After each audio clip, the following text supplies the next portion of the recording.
ஐயங்காரு வீட்டு அழகே, ஐயங்காரு வீட்டு அழகே, ஐயங்காரு வீட்டு அழகே. ஹாய் காய்ஸ், வணக்கம் and welcome to our channel. நீங்கள் பார்த்துட்டு இருக்கிறது ட்ரீம்ஸ் ஆஃப் அயன். நான் உங்கள் டஸ்கிரார். இன்றைக்கி நம்ம அவங்களோட மேரேஜ் ஆஃப் கன்வீனியன்ஸ் பார்ட் 28 பார்க்க போகிறோம். சரி வாங்க, டைம் வேஸ்ட் பண்ணாமல் வீடியோக்குள்ளே போகலாம். ஸோ இந்த எபிசோடோட ஸ்டார்டிங்லேயே தேவங்க அவரோட ரூம்குள்ளே போகிறாரு. ஐயோ போய் அவர் கண்ணில் பட்ட முதல் காட்சி வயன் தேவங்க அவளுக்காக எடுத்து கொடுத்த புடவையை ஆசையாக வச்சு பார்த்துட்டு இருக்கான். வயனுக்கு அந்த புடவை ரொம்பவே பிடிச்சிருக்கு. யூஸ்வலாகவே வயனுக்கு புடவை கட்டி பழக்கம் இல்லை. ஆனால் அவளுக்கு கல்யாணம் ஆனதுலேருந்து அவங்க அம்மா பண்ணுற டார்ச்சர்லேயே அடிக்கடி அந்த புடவையை கட்ட பிடிக்காமல் கட்டிக்கிட்டு இருந்திருப்பான். ஸோ ஆரம்பத்தில் தேவங்க வாங்கி கொடுக்குறேன்னு சொன்னப்போ அவளுக்கு பிடிக்கலனாலும் தேவங்க வாங்கி கொடுத்த அந்த புடவை எனக்கு ரொம்பவே பிடிச்சிருக்கு. அதுவும் அந்த ட்ரெஸ்ஸை அவர் வாங்கி கொடுக்கறதுக்காக அவர் போட்ட எஃபோர்ட் எனக்கு ரொம்ப பிடிச்சிருக்கு. அதை நினச்சி அந்த சாரியை பார்த்து சிரிச்சுக்கிட்டே இருக்கா. அப்போ உள்ள போன தேவம் சைலண்டாக இது எல்லாத்தையும் நோட் பண்ணிட்டு, பாரா நான் வாங்கி கொடுத்தப்போ பிடிக்கலன்னு சொல்லிட்டு இப்போ வந்து எப்படி ரசிச்சிட்டு இருக்கா அப்படின்னு சொல்லிட்டு தேவங்க வயனை பார்த்துட்டு இருக்காரு. வயனுக்கு சொன்ன மாதிரி அந்த சாரி ரொம்ப அழகாக இருக்கு. அதை பார்த்துட்டே தேவங்க சிரிச்சிட்டு இருக்காரு. அப்போ வயன் பொறுமையாக திரும்புறா. தேவங்க அங்கே நின்று அவளையும் பார்த்துட்டு இருக்கிறத அவள் பார்த்த உடனே அவளுக்கு ஒரு மாதிரி ஆயிடுச்சு. என்னாச்சு, என்ன வேணும், ஏன் அங்கேயே நின்று அப்படி பார்த்துட்டு இருக்கீங்க அப்படின்னு வயன் தேவங்க பார்த்து கேட்குறா. அதுக்கு தேவம், இல்லை ஒருத்தி எனக்கு இந்த மாதிரி புடவைலாம் பிடிக்காது, அதெல்லாம் கட்டி என்னால் பொண்ணு மாதிரி நடந்துக்கவே முடியாது, அதெல்லாம் வேண்டாம் அப்படின்னு சொல்லிட்டு இருந்தா. ஆனால் இங்கே வந்ததுக்கப்புறம் அந்த புடவையை தொட்டு பார்க்கறது என்ன, அதை பார்த்து சிரிக்கிறது என்ன, கண்ணாடி முன்னாடி நின்று அதை வச்சு அழகு பார்க்கறது என்னன்னு நிறைய பண்ணிட்டு இருக்காள் தான் என் கண் முன்னாடி இருக்காங்க. இந்த புடவையை வேணாம்னு சொன்னாலும் என் கண்ணையே தென்படல, அவளை தான் தேடிக்கிட்டு இருக்கேன் அப்படிங்கிற மாதிரி அவங்க வயனை பார்த்து நக்கெல்லாம் சொல்லிட்டு இருக்காரு. வயன் அதுக்கு அவரை பார்த்துட்டு, இப்போ இதை அவசியம் இங்கே பதிவு பண்ணியே ஆகணுமா? பெண்ணா இதெல்லாம் அப்பப்போ சொல்லணும் வயன். இப்போ என்ன உங்கள் பிரச்சனை? ஆமாம், எனக்கு இந்த 8 முழத்துக்கு புடவையெல்லாம் சுற்றிட்டு வர்றது பிடிக்காது. என்ன நீங்கள் எடுத்து கொடுத்தது கொஞ்சம் பார்க்குறதுக்கு அழகாக இருக்குது, ரொம்ப லைட் வெயிட்டாக இருக்குது. அதான், அதுவும் இல்லாமல் இந்த கலர் பார்க்குறதுக்கே நல்லா கான்ட்ராஸ்டாக அழகாக இருக்குது, அதனால தான் வச்சு பார்த்தேன். இப்போ என்ன இந்த புடவையை ஷோகேஸில் வச்சு பூட்டி வைக்கிறதுக்காக கொடுத்தீங்க? நான் கட்டுறதுக்கு தானே, அப்போ நான் வச்சு பார்த்தா ஒன்றும் தப்பில்லை. அதனால உங்கள் மூக்குக்கு கீழே ஒன்று இருக்குல்ல, அது கொஞ்சம் நேரம் சைலண்ட்டாக க்ளோஸ் பண்ணி வச்சுட்டு அமைதியாக இருக்கீங்களா? ஓ, வாய முடின்னு இன்டைரக்டாக சொல்கிறேன். நான் இன்டைரக்டாக சொல்லலை, இதை விட டைரக்டாக யாராலையும் சொல்ல முடியாது. கொஞ்சம் நேரம் சைலண்ட்டாக போகிறீங்களா? ஒரு 10 நிமிஷம் என்னை பீஸ்ஃபுல்லாக இருக்க விடுறீங்களா?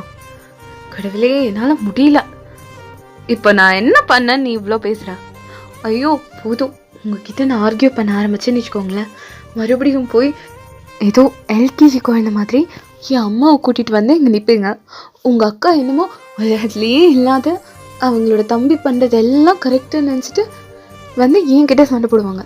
அவங்கக்கிட்ட பேசி ஜெயிக்கிற அளவுக்கு எனக்கு சுத்தமாக எனர்ஜியும் இல்லை, ஸ்ட்ரென்த்தும் இல்லை. தயவு செஞ்சு என்னை விட்டுருங்க. உங்கள் 2 பேரோட போராடி எனக்கு இருக்க மொத்த சத்தும் போயிடும் போட்டிருக்கு. அதனால் என்னை கொஞ்சம் நேரம் நிம்மதியாக விடுங்க ப்ளீஸ் அப்படின்னு சொல்லிட்டு வயன் அங்கேருந்து போயிடுறான். தேவங்க வயன் போகிற டைரெக்ஷன்லேயே பார்த்துட்டு, இப்போ நான் என்ன சொல்லிட்டேன்னு இவ்வளோ பெருசாக லென்த்தியாக டைலாக் பேசிட்டு போகிறா. நான் வழக்கம் போல் எப்போவும் சும்மா பேசுகிற மாதிரி அதெல்லாம் டீஸ் பண்ணேன், அதுக்கு இவ்வளோ பெரிய டைலாக்ஸ் தேவையா? தேவையில்லாமல் என் அக்காவை வேற இழுக்கிறா. இந்த பொண்டாட்டிங்களுக்கே ஒரு யூனிவர்சல் பிரச்சனையாக எதுன்னு தெரியல. புருஷனை எந்த விஷயத்துலையும் பேசவே விடக்கூடாதுன்னு முடிவில் சுற்றிட்டு இருப்பா போல. என் பொண்டாட்டி மட்டும்தான் இப்படியா, இல்லை ஒரு உலகத்தில் எல்லாமே இப்படித்தானான்னு தெரியல. என் மாமா கூட அப்படிதான். என் அக்கா கிட்ட எந்த ஆர்கியூமெண்ட்டாக இருந்தாலும் எதுவுமே பேச முடியாமல் சைலண்ட்டாக ஆகிடுறாரு. அப்போ என் அக்காவோட மகன் மட்டும் எப்படி இருப்பா? அவளும் அப்படியே தானே இருப்பான். ஹஸ்பண்ட் அண்ட் ஒய்ஃப் ஆர்கியூமெண்ட்னு வந்துட்டாலே பொண்டாட்டி தான் அதில் வின் பண்ணுவா போல் இருக்கு. யூனிவர்சல் ஃபேக்ட் அக்செப்ட் பண்ணி தான் ஆகணும் தேவங்க அப்படின்னு நினச்சிட்டு தேவங்க சிரிச்சுட்டே அங்கே வந்து போயிடுறாரு. So time Schiff's. இப்போது மார்னிங் ஒரு 3 மணி இருக்கும். வயனோட ஃபோன் ரிங் ஆகுது. வயன் தேவங்க ஒரு டெடி பியர் மாதிரி கட்டி பிடிச்சிட்டு நல்லா தூங்கிட்டு இருக்கான். அவளுக்கு ஃபோன் ரிங் ஆகுற சவுண்ட் கேட்கல. ஆனால் தூங்கிட்டு இருக்க தேவங்க அது நல்லா கேட்குது.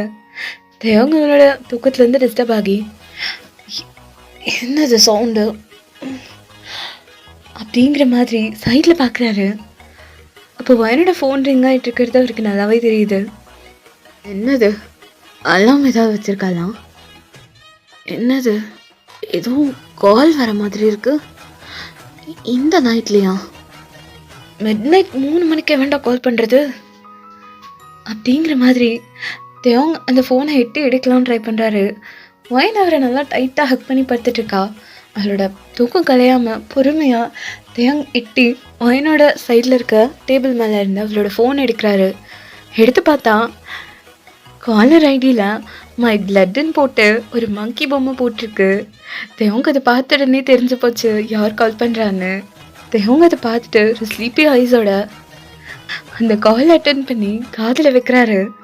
அந்த பக்கத்தில் இருந்து ஹலோ வயனே, டைம் ஆச்சு வயனே, இன்னும் என்ன பண்ணிகிட்டு இருக்கேன்? இன்னும் தூங்கிட்டு இருக்கேன் என்ன? பாரு, உனக்காக நாங்கள் எவ்வளோ சீக்கிரமெல்லாம் எழுந்திரிச்சு வந்திருக்கோம். ஒழுங்காக சீக்கிரம் எழுந்திரிச்சு வா.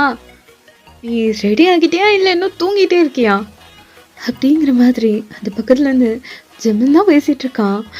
அவங்க அதை கேட்டுட்டு ஹலோ அப்படின்னு ஒரு கோல்ட் டோனில் சொல்கிறாரு. ஜிம்மனுக்கு அது கேட்ட உடனே தெரிஞ்சு போச்சு அது தேவங்களோட வாய்ஸ்னு. ஜிம்மனுக்கெல்லாம் இங்கே ஒரு மாதிரி ஃப்ரீஸ் ஆன மாதிரி நின்றுட்டு இருக்கான். அப்போது ஜிம்மன் பக்கத்தில் நின்றுட்டு இருக்க ஜே, ஹேய் ஜிம்மனா ஜிம்மனா, என்னடாச்சு? என்னடா சொல்கிறாவ? ஏன் இப்படி பிடிச்சி வச்ச புள்ளியார் மாதிரி நின்றுட்டு இருக்க? என்னாச்சு? என்ன சொல்லிட்டு இருக்காவ? இன்னும் தூங்கிட்டே இருக்காளம்மா? அது என்னடா அது? என்ன ஏதாவது சொல்லி தொலை. அது அடிச்சி ஃபோனு கொடு, நானே பேசுகிறேன். ஹலோ ஹலோ வயன், ஹலோ வயன், வயன் இல்லையா? தேவ் நீங்களா? அது வயன். ஐயோ, என்ன சொல்லி சமாளிப்பேன்னு தெரியலையே. ஜிம்மனா சொல்லிருக்கலாம்லடா. இப்போ என்ன சொல்லி சமாளிக்கிறது? இவர் வேற எக்கச்சக்கமாக கேள்வி கேட்பாரு. ஹலோ தேவ், நீங்கள் தானா? அது ஒன்றும் இல்லை, நான் ஒரு இதுக்கு கிடச்சிச்சு. அது நான் படிச்சிட்டு இருந்தேன், எனக்கு ஒரு டவுட்டு, அதான் என்கிட்ட கேட்டு கிளியர் பண்ணிக்கலான்னு அவளுக்கு கால் பண்ணேன். ஆமாம், டவுட் கேட்குறதுக்கு தான் கால் பண்ணேன். ஓ, டவுட் கேட்குறதுக்கு மிட் நைட் 3:30 மணிக்காஜே? அது ஆமாம், நான் 3 மணிக்கு எழுந்திரிச்சிட்டேன். இன்னும் கொஞ்ச நாளில் இந்த டிகிரி முடிக்க போகிறோம் இல்லையா, அதான் கொஞ்சம் படித்தா நல்லா யூஸ்ஃபுல்லாக இருக்கும், அதான் சீக்கிரமாக எழுந்திரிச்சு குளிச்சு முடிச்சு உட்காந்து படிச்சிட்ருக்கேன். ஓ, படிச்சிட்ருக்கேன். இப்போது அவகிட்ட டவுட் கேட்குறதுக்கு கால் பண்ணேன் இல்லை? ஆமாம், அவகிட்ட டவுட்டு கிளியர் பண்ணிக்கலான்னு தான் நான் கால் பண்ணேன். ஓகே ஜி, உனக்கு அவகிட்ட டவுட்டை கிளியர் பண்ணணுன்னா நீ ஓன் நம்பர்லேருந்தே கால் பண்ணியிருக்கலாமே, எதுக்கு ஜிம்மனோட நம்பர்லேருந்து கால் பண்ண அப்படிங்கிற மாதிரி தேவம் ஜே கிட்ட கேட்குறாரு. அதுக்கு ஜே திருன்னு முடிச்சுட்டு அது குரூப் ஸ்டடி. என்ன? ஆமாம், ஜிம்மனும் நானும் குரூப் ஸ்டடி பண்ணிகிட்ருக்கோம்மா, அதான் உங்களுக்கே தெரியும்ல, நம்ம ஜிம்மன் கொஞ்சம் மக்கு, அவனுக்கும் சேர்த்து அப்படின்னு பேசிகிட்டு இருக்கப்போ இவ்வளோ நேரம் சைலண்ட்டாக இருந்த ஜிம்மன் இப்போது அவரை மக்குன்னு சொன்ன உடனே ரொம்ப கோவம் வருது. உனக்கு என்ன இருப்பத்த மக்க மாதிரி தெரியுதாடி? நல்லா உங்களுக்கு சப்போர்ட் பண்ண வந்த பாரு, என்ன வேற டேய் வாய மூடுடா, அவர் காலில் தான் இருக்காரு, கேட்டு தொலைப்பது கொஞ்ச நேரம் அமைதியா இரு அப்படிங்கிற மாதிரி ஜிம்மனும் ஜெயவும் சைலண்டாக சண்டை போட்டுட்டு இருக்காங்க. ஆனால் தேவனுக்கு இது எல்லாமே நல்லா கேட்குது. அப்போ தேவம், ஓ அப்போது குரூப் ஸ்டடி பண்ணிட்டு இருக்கீங்க, உங்களுக்கு இப்போது உங்களோட டவுட்டை கிளியர் பண்ணும் அதானே? ஆமாம், அதுக்கு தான் கால் பண்ணோம். வைன் தூங்கிட்டு இருக்காளா? சரி, பரவாயில்ல, நாங்கள் நாளைக்கு நாளைக்கு நாளைக்கு கேட்டுக்கிறோம், நோ ப்ராப்ளம். நான் கால் வச்சிடலாமா? சரி, நான் வச்சிடுறேன். ஜே ஒரு நிமிஷம். சரி சொல்லுங்க. இல்லை, டவுட்டுன்னு தானே கால் பண்ணேன். அவள் தான் தூங்கிட்டு இருக்கா, நான் முடிச்சுட்டு தான் இருக்கேன். எனக்கும் நீங்கள் இப்போ படிக்கிற அதே தான் மேஜர், என்ன டவுட்டோ கேளு, நான் கிளியர் பண்ணுறேன் அப்படின்னு தேவம் சொன்னாடனே ஜேக்கு மாட்டணும். நம்ம என்னைக்கு புக் எடுத்து படிச்சிருக்கோம் டவுட்லாம் கேட்குறதுக்கு. ஜிம்மன் ஏதாச்சும் சொல்லுடா. நீ தானே சொன்ன, எனக்குலாம் எதுவும் தெரியாது, அதெல்லாம் புக்கை வாங்கி ஓப்பன் பண்ணி பார்த்தா தானே தெரியும். நம்மலாம் வாங்கின கையோடு தூக்கி பருங்க மேலே போடுறாள், என்கிட்ட என்று கேட்குற? டேய் ஒரு காலில் இருக்காரு, ஏதாவது சொல்லுடா. என்ன ஜே, லைனில் இருக்கியா இல்லையா? என்ன டவுட்டு சொல்லு. அது இல்லை, நான் உங்களை டிஸ்டர்ப் பண்ணுற மாதிரி எனக்கு ஃபீல் ஆகுது. பாவம், நைட்டு நேரம், அதுவும் அதிகாலையில் 3 மணி ஆகுது, எல்லாம் நல்லா தூங்குற நேரத்தில் நான் உங்கள் தூக்கத்தை டிஸ்டர்ப் பண்ண விரும்பல. அதனால் பரவாயில்ல, நான் இந்த டவுட்டை ப்ரொஃபஸர்கிட்டே கேட்டுக்கிறேன். எனக்கு பொறுமையாக சொல்லி கொடுத்தாதான் புரியும்.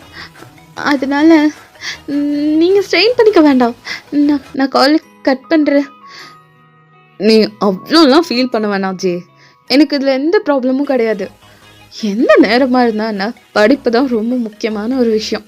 உனக்கு என்ன டவுட்டோ நீ தாராளமாக கேளு, ரொம்ப நேரம் டைம் ஆனாலும் பரவாயில்ல, நான் உனக்கு அதை பொறுமையாக எக்ஸ்பிளைன் பண்ணுறேன் அப்படிங்கிற மாதிரி தேவங்க சொல்கிறாரு. இது கேட்டுட்டு ஜேக்கெல்லாம் அழுகியே வர மாதிரி இருக்கு. ஐயோ ஐயோ, கால் பண்ணி மாட்டிக்கிட்டேன், இவர் வேறு டவுட்டை கேளுங்கிறாரு. ஐயோ, அதெல்லாம் எடுத்து படித்தா தானே நமக்கு டவுட்டே வரும். கடவுளே, ஐயோ நான் என்ன பண்ணுவேன்? ஏதாவது கேட்கணும் போலே. இந்த ஒயின் இரும்பு மாடு நல்லா தூங்கிட்டு இருப்பான்னு நினைக்கிறேன். அவளோட ஃபோனை எடுத்து இவர் பேசிகிட்டு இருக்காரு. அவள் ஃபோன் எடுத்தது இந்த பிரச்சனையெல்லாம் வந்திருக்குமா அப்படிங்கிற மாதிரி ஜே ஒயினை திட்டிகிட்டு இருக்கா. அப்போ தேவம், என்ன ஜே, என்ன டவுட்டு சொல்லு அப்படிங்கிற மாதிரி திரும்ப திரும்ப ஜே கிட்ட கேட்டுகிட்டே இருக்காரு.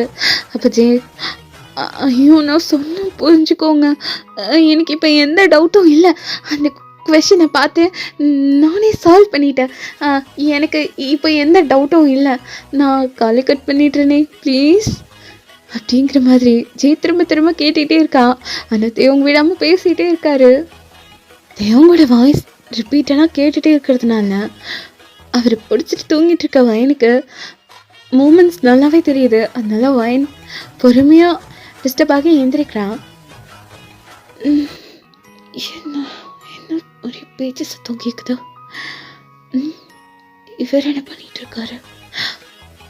என்ன இந்நேரத்தில் என்ன பண்ணிட்டு இருக்கீங்க? யார்கிட்ட ஃபோனில் பேசிகிட்டு இருக்கீங்க?